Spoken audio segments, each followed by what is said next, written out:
Sanibona, my name is Kuhlekonke Ntuli, formerly known as Watu. I'm 22 years old. I grew up in Germany here in Ep1 region, but my family comes from Mpumulo, Elembe district.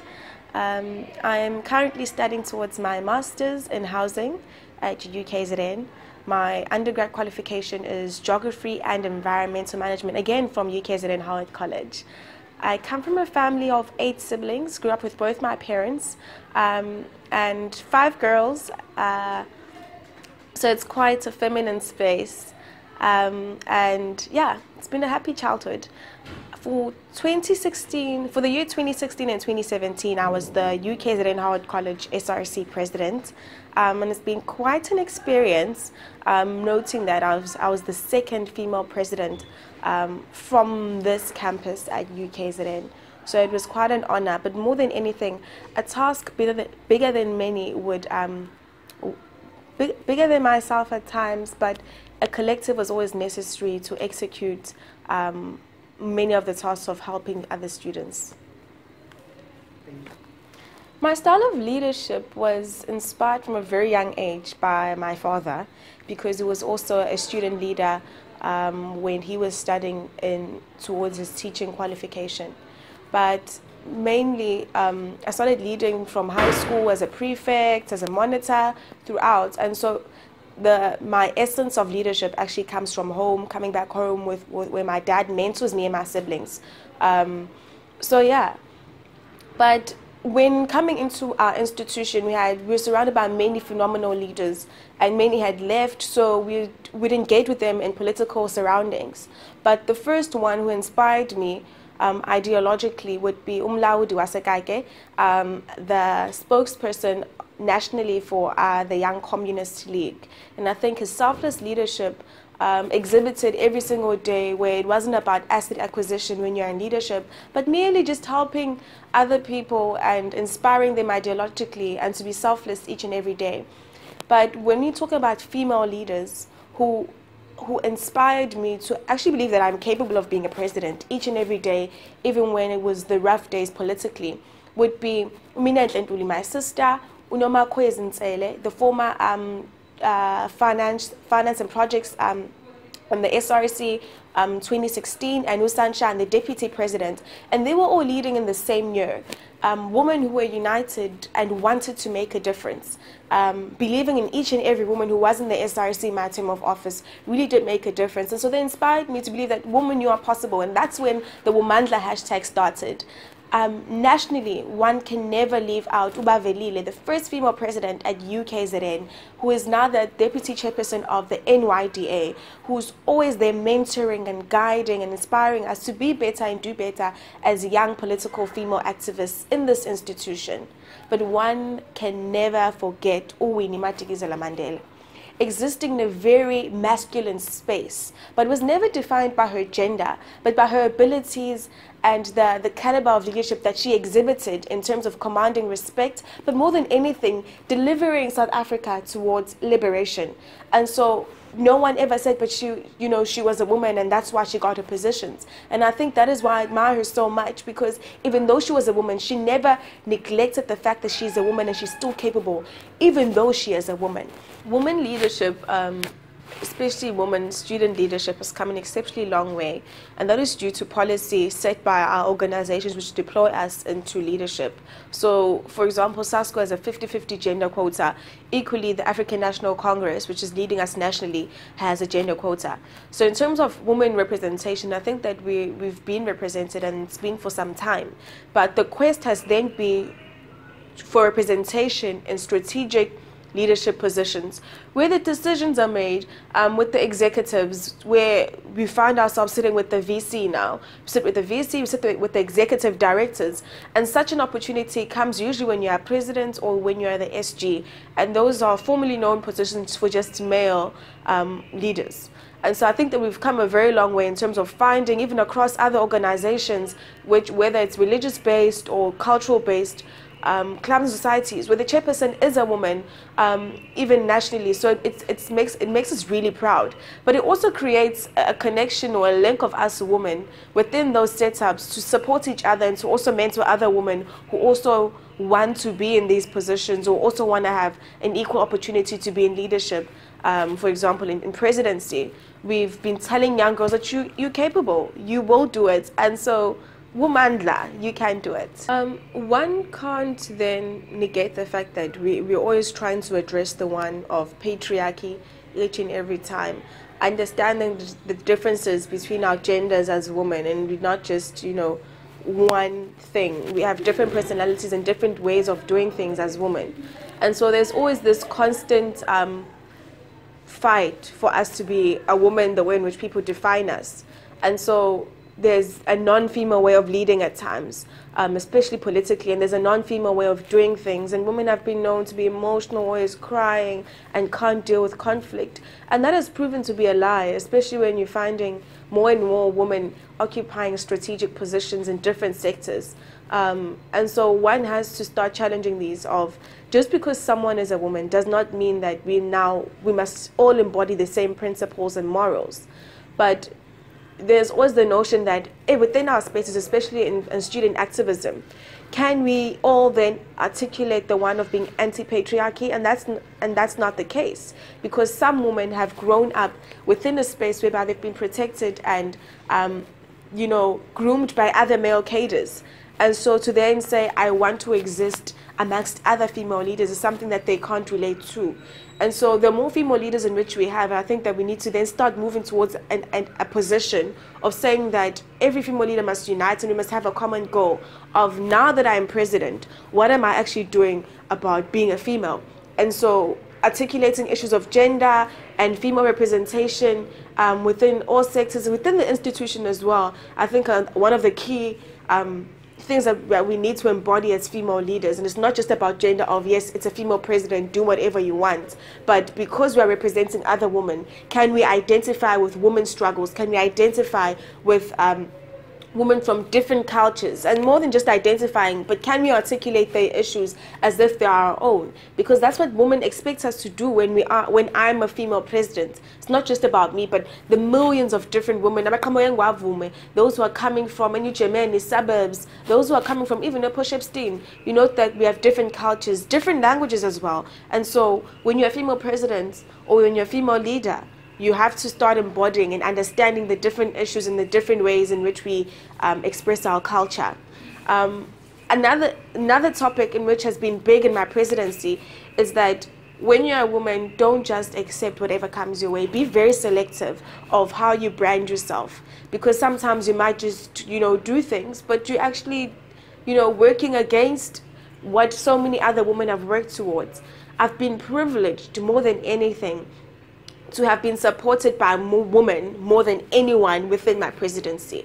I was campaigned for, assisted by a majority of women within the institution, which is very rare within, you know, politically, whereby you have to have a male cadre heading up your campaign so that they are strategic within the table of advancing your presidency or even you being chairperson. And so the more women we have in strategic positions, the more they understand and can support other women who want to aspire, who can and who aspire to be in strategic positions of leadership in different sectors. Women must start getting into mining, banking, accountancy, you know, fuel. There's so many topics where money is, and even transport. But because the space is so masculine, women are afraid because there aren't other women who are going to support them, especially when, you know, they are vulnerable and when they're being attacked by patriarchal ideas. And so I do believe that as women, we must not be afraid of walking into patriarchal spaces and defining our leadership in our own way, and not forgetting that we are women, because we fall into the trap so constantly of trying to say, it's not because I am a woman. Yes, because I'm a woman, and that's an advantage that I am a woman and I understand so much more. And, you know, and so whenever someone says, but you're a woman, it's been a negative connotation when a female cadre is defined as a woman. I think that for me, that has been a positive, because so many other young girls, especially first years, would be coming up and asking me how I did it, and many would say that they aspire to do do what I did, because it wasn't just about the position, but it was about how you impact other people's lives when you motivating other students and you're helping them when they're vulnerable. And that is what I think a true inspiration, or rather what young women are inspired by, your actions more than just you being a woman. SASCO is an organization that I read about in high school during my in matric when I was doing history, and I espoused to be a member of that organization. It was a privilege when I had an opportunity to then lead it in my second year because of my contributions within the movement. More than anything though, it inspires me and it encourages me when I see students who constantly hope and believe in SASCO each and every year, because currently at UKZN it has been proven that students do believe in SASCO and they believe in its leadership and the change in which they've seen in their lives due to this organization. So SASCO will continue to grow even across the country, because it's an organization that's constantly evolving with the needs of students each and every year.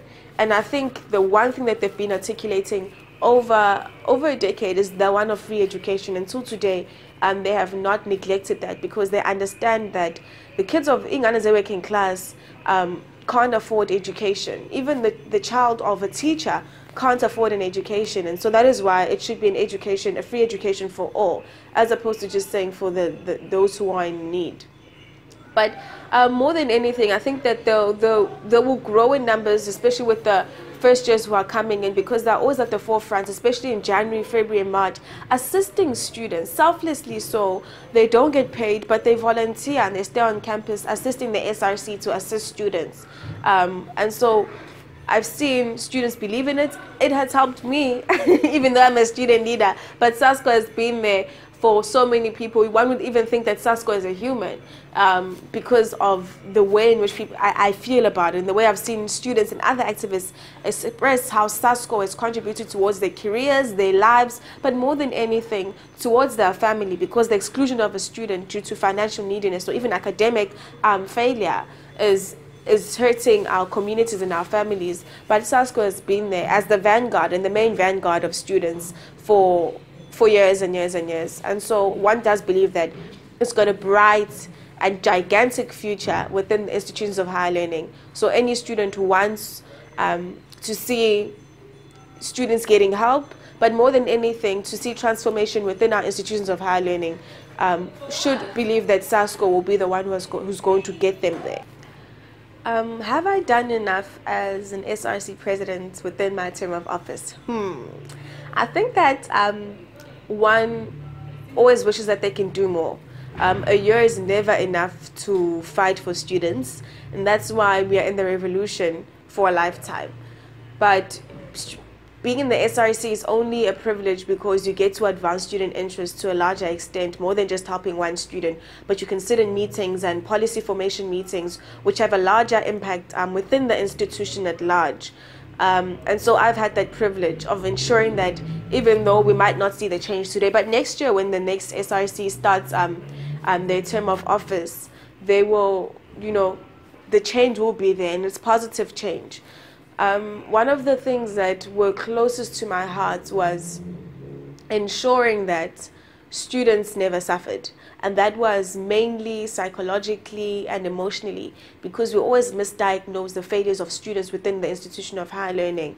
But it was always about creating a conducive environment for students to progress, for students to pass. And sometimes the inkinga starts at home.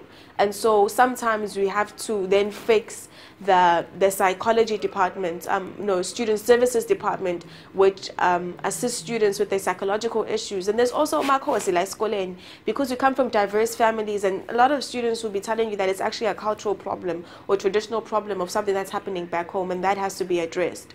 And so it was always seeking to make sure that the silent corners of this institution enhance their performance, but students should also be aware that there's help. Even if I was the help that was available of assisting and counseling the student, it's always availing my emotions and myself to assisting students.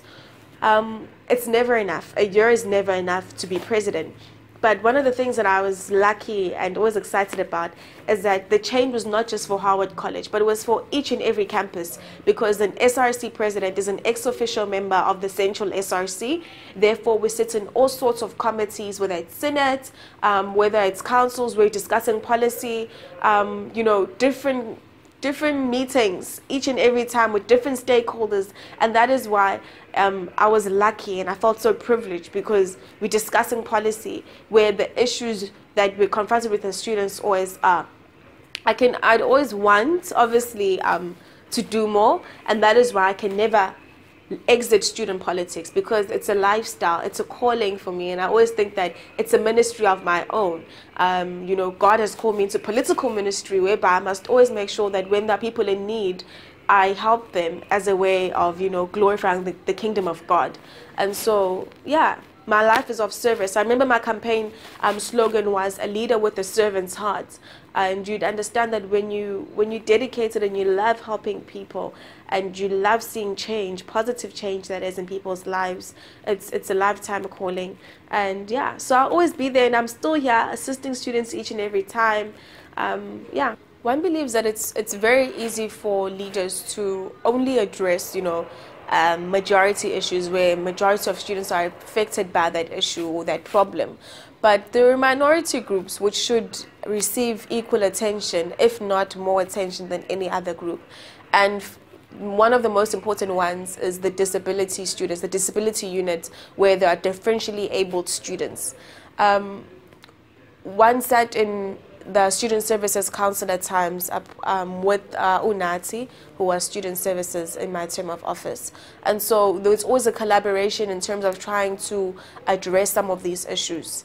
It was an advantage for us to have Chris, who's a mobility impaired student within the SRC, so that we actually understand issues of disability students a bit more and way better in terms of access to facilities. For example, and, you know, accessibility and mobility on campus, better mobility has not been something that has been advanced. And so we sat in different meetings with CMS and ensuring that some of these things were fixed, such as lifts. And that's a long-term issue in which has to be addressed. And maybe it needs the whole student body to start championing it, ensuring that Amalifta corner, if you know that there's a disability student in the class, make sure that the classroom is located, well located, so that even if there's an electricity issue, the student can still access education and access their classrooms equally. And so there are many challenges, I think, within this institution in terms of trying to create better mobility. They're always complaining about budgets, and I don't think that budget is an excuse.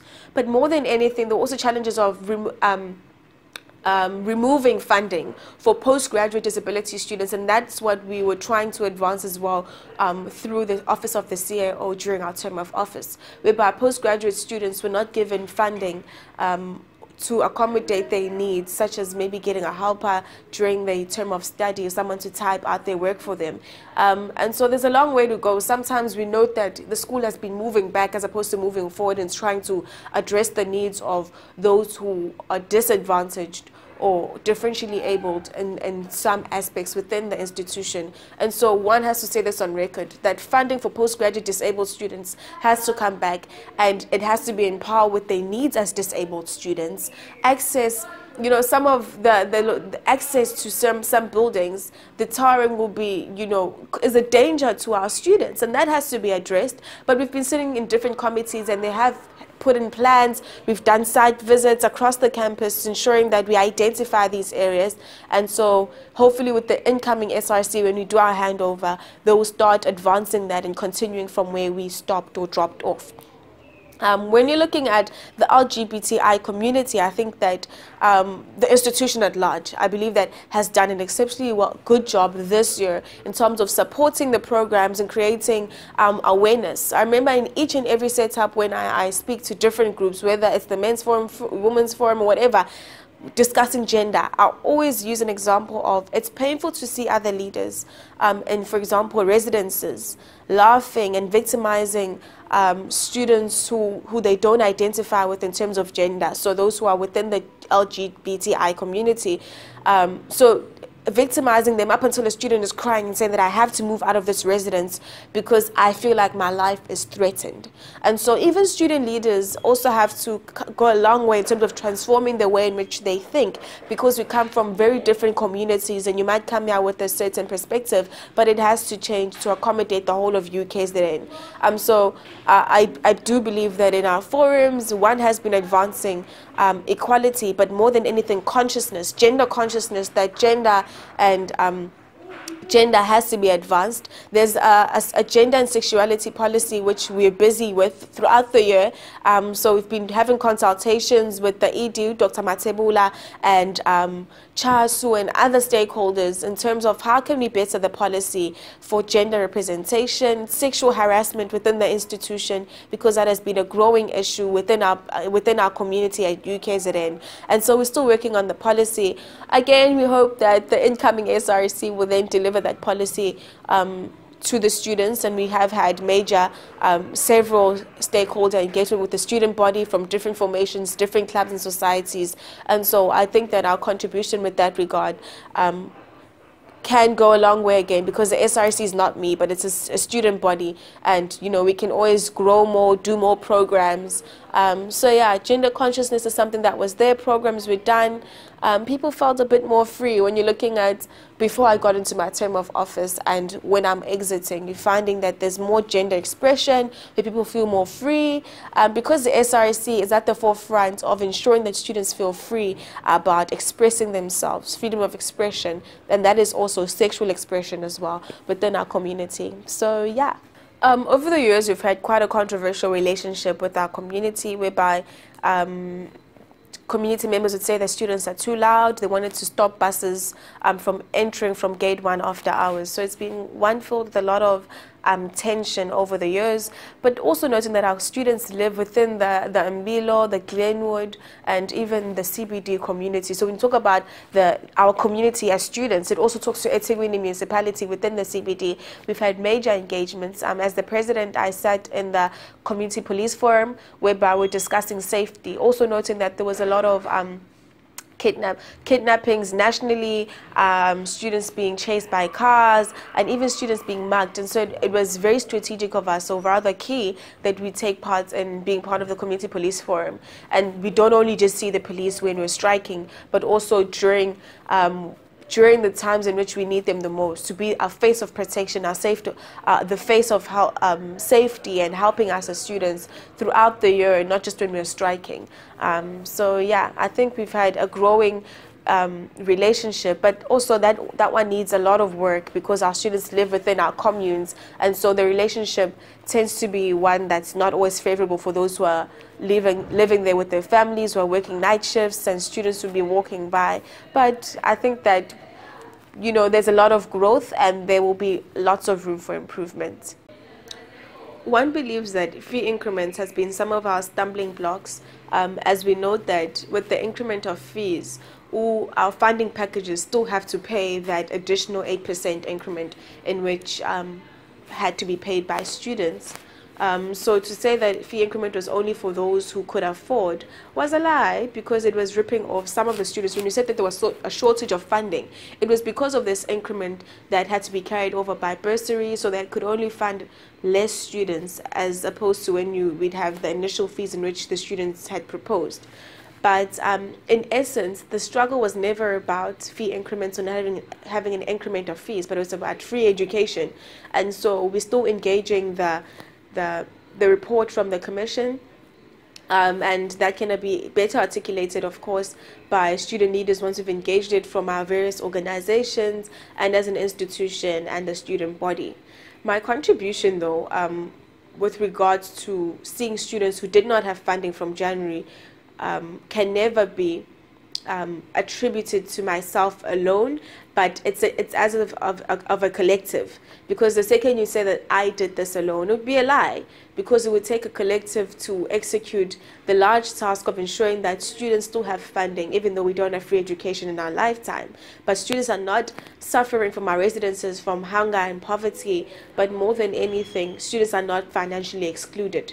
And so we ensured that we're extending the dates of registration, ensuring that as a collective, of course, that students got funding. The SRC from UKZN sent a delegation, including the presidents from all campuses and central president in SG, to Johannesburg to meet with the Department of Higher Education and Training in terms of ensuring that even though they had a shortage of funding, UKZN could still fund our students in terms of having their meal packages and their book allowance, because it was limiting the performance, academic performance of our students, because so many were deserving, and NSFAS recognized that they deserve funding but said that they did not have enough funding.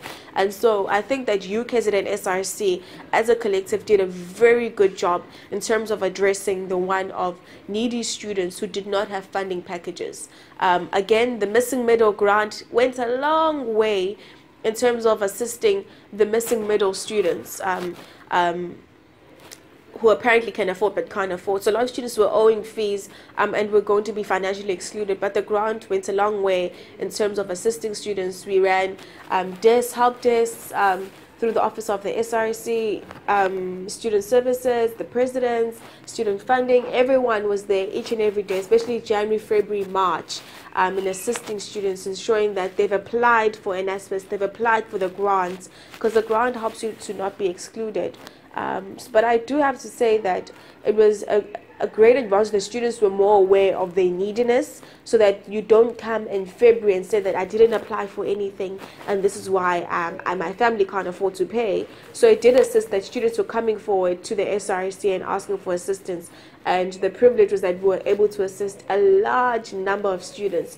We also pushed the university in terms of seeking out funding to assist those students, because not every person with who qualified for NSFAS got, not everyone in the missing middle also got funding, but the SRC was able to probe and put pressure on the university to find more funding packages. So missing middle was also funded and got assistance.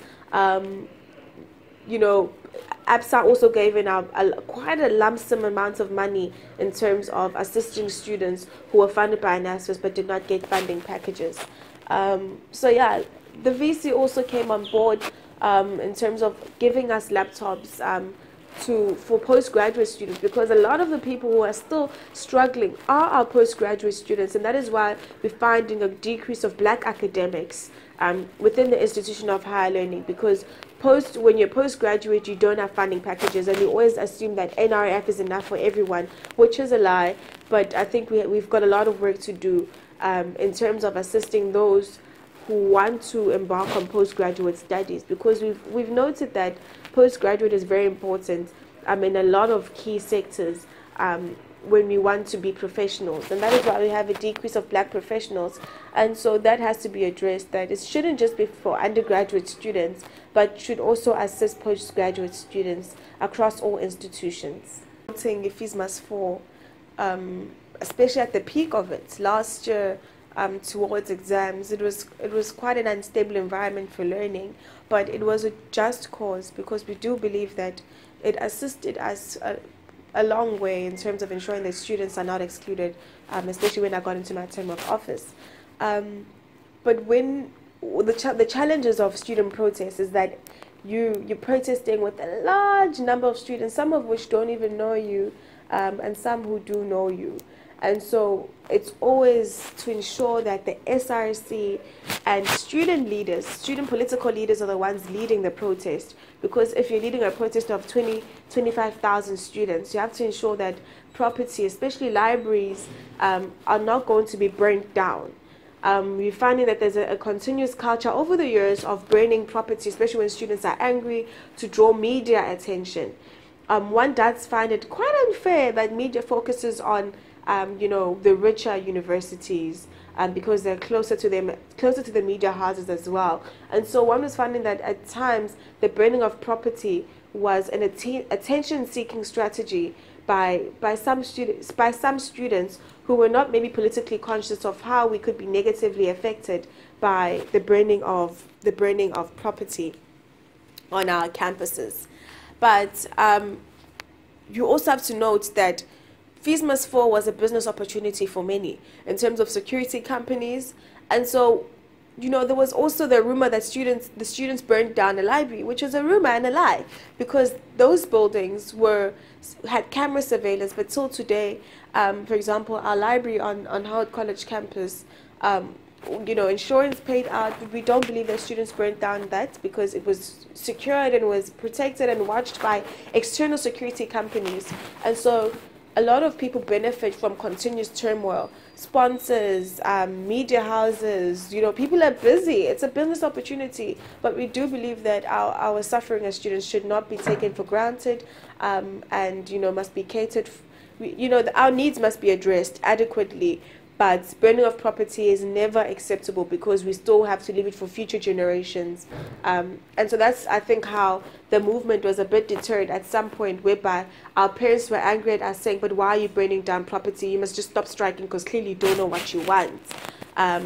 But yeah, I think that students must be at the forefront of articulating these issues of a strike is not the first resolution, or the first solution to addressing this. But several engagements over years have happened in terms of trying to address this. And so it really was the last solution in terms of gaining attention nationally, so that free education is delivered within our...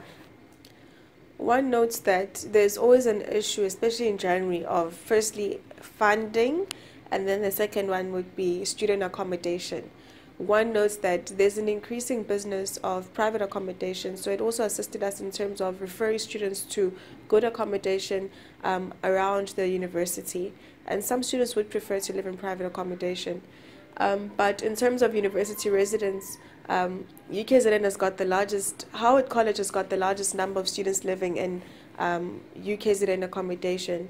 And so in our term of office, the residences did increase. But of course, this is a collective achievement as the SRC of trying to find buildings. But the issue was suitable accommodation, where there were no issues. So some buildings are available but are not conducive for students to live in them. There was an ongoing issue of Wi-Fi, because if you're a student, you have to have access to the internet to do your research, to do your studies. And, you know, that was the ongoing issue from the time we took on some of the buildings.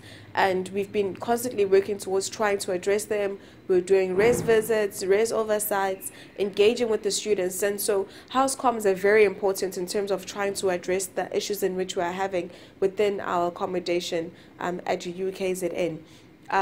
We're engaging the community and the mayor in terms of standardizing the types of buildings in which we want, because there's a high competition amongst institutions in KZN to have private and leased accommodation. And so a building would not be conducive for students, but another institution would actually take the building, as opposed to try and improve the conditions in which they're offering to institutions. And so this year we've worked on a policy of approving the document, standardizing across all. It's going to be working on a point-to-point form. You know, if your building does not meet the points, the required points, it will not be taken on by the institution. And so I do believe that's going to assist us in terms of decreasing the ongoing issues in our private and leased accommodation at UKZN and Howard College specifically. We note that UKZN has had ongoing investigations of people who are selling spaces, and also those who are selling papers. And so when this came out, the selling or the leaking of papers, it just speaks to the weakness of, you know, the bureaucratic system at UKZN in terms of administration. And I think we need to draw more attention, even as student leaders, to the weaknesses of that system. When you engage previous student leaders from SRCs and previous years, long time ago, they'd tell you that at first they'd actually just submit, the lecturer would go put the USB, they'd print out the paper. So the only person who could have leaked the paper would be the lecturer. But now we know that there's a possibility of anyone, administrators, lecturers, the printout company, anyone within the institution, or even students hacking into anything. So I think that there's a lot of weaknesses within the system, and UKZN has to draw closer attention in terms of trying to address this. it's unfortunate that most of the papers, or if not all of the papers which were leaked, were final year papers. So some students had already gone home, some were international students, and will not be available to write these papers. Because I'm no longer in the SRC, I can't be commenting on the processes in which will be followed. But in terms of students being the ones who have to rewrite the paper, I think that if there has been a leaked paper, it's quite unfortunate, but the paper has to be rewritten because the credibility of those students' degrees have been compromised. So if you all know that we all saw the paper when we went to go write the paper, yes, it's not our fault that we saw the paper, because I don't think anyone would close their eyes with, you know, when you're studying for an exam and you're seeing past papers and you don't really know that this is the paper for this year. So it's unfortunate that students have to rewrite, and this is costing them, especially because funding is being depleted. They don't have groceries anymore. But one believes that it's going to be of their benefit to rewrite the paper. It's on headlines that papers were leaked, so it's not going to benefit them in terms of the credibility of their exam to not rewrite the paper. I think that the future of UKZN is one that looks very black. And that's an exciting image because it means that there'll be more black students accessing education, especially with the hope of free education, because we still want that. So more access to black students will mean that UKZN will be black, and that makes me very happy. I do see a danger, though, of decreasing black academics because we're not having enough funding for black students to you know, study further, especially in you know, other disciplines such as nursing. We've noted that it's mostly international students, and so we need more South African black academics to occupy strategic positions as well, because you note that there are very few people who are occupying strategic positions at UKZN who are even from this province of KZN. And so I think that we need to, you know, zoom into that very closely and not be afraid of addressing it as young political activists within the institution. One believes that in terms of student political activism, it's going to grow in numbers, and the more friction, the more contestation we have, the more need and, you know, pressure on student leaders to deliver to students' needs. And I think that's that's something that's very exciting, because that means that students will have less problems and will have more doors to knock on to gain or to get assistance. We note that we're moving towards a college-based model, or we are in a college-based model, so we are doing an SRC review of the Constitution. And so it's quite exciting because it's going to be shifting even the face of student politics on our campuses. But again, that will be delivered by the incoming SRC to the student body at large. So yeah, there'll be quite a lot that we can do, even as you know, we're growing as future leaders of the country, and we can always contribute to this institution because it's one that we can always be proud of. And to be a part of the change in which we've seen, I think, is something that we can always be proud of. We can be proud of. Transformation has a long way to go because our papers are still written in isiNgisi, but isiZulu is not an option when we're reading our exam papers. So we still want further transformation. Tutors, we should have more Zulu tutors because the demographics of this institution are mostly Zulu-speaking students. And so those are little sectors that we need to start tackling so that we see a holistic transformation within our institution, representing the majority of our disadvantaged students. If I would have continued being SRC president, I think that, of course, I would have done more because of time. One thing that I always try to do is each and every day try to help someone to influence policy, go to meetings, and so there's always something I can always do more than I did within the year in which I was given. One can always do more if they're given time. But we can't be, the SRC doesn't belong to us. I'm not the only one who can help. And our styles of leading are not the same. And so sometimes we have different focus groups when we are advancing interests within the student body. And so I believe that those who have entered their term of office will do quite an exceptional job if they're given the opportunity, and they have been given that opportunity. And so I always wish them well, and we're always available to advise and assist in terms of where we started this year and when we're doing our handover to the incoming SRC. So one should never ever as a leader believe that they're the only ones who can lead or has the ability to lead well. So yeah, and the more leaders, the more people we have exposed to SRC, the more people who can exit into strategic sectors and lead in strategic positions. And so I've played my role. Given the opportunity that by my organization, of course, ISASCO, to run again in the SRC, I believe that, it'll be determined by where I am in life and the opportunities and how I've used this year or whichever years in which, I might be offered that opportunity. So you can never negate your deployment or an opportunity given by your organization if you believe that you can still be a positive impact to not just the organization, but the community at large of the UKZN. Sengvala, I'd like to thank each and every student who has believed in me and those who are around me assisting me in my term of office, because I can't assist students alone. I'd like to thank all the people who are willing in different divisions within this institution who are beyond the policies on paper but wanted to go the extra mile in terms of bending the rules at times to assist us, to assist our community of UKZN Howard College. Ngiyabonga kakhulu. But just a word to the young people in this country and at UKZN. We must never think that a struggle doesn't belong to us just because you can afford. Because some of the struggles in which we are advancing are not for us as individuals, but for the nation, for our communities and our neighbors. The only way we can decrease poverty is to advance these struggles and is to advance selfless actions within the revolution. So fight, fight, fight. Never give up. Fight the system and not people at times. And that is very important to believe that when you are confronted with challenges, remember that it's not about you, but by those who have believed in you and have believed that you are able to lead. To women out there, niyakwazi ukulida, believe in yourselves and unite. Poor her Down syndrome, I think that we are beyond those politics. But when you are given an opportunity to lead, make sure that you do so with diligence and commitment. And sometimes it means that you are the sacrifice. It's not about how good you look to management, but by how much you deliver to students. And so, I want to thank God for this amazing opportunity because it's a once-in-a-lifetime opportunity. Ngiyabonga kakhulu to my organization, SASCO, to the students who believed in me again and again and again. Ngiyabonga.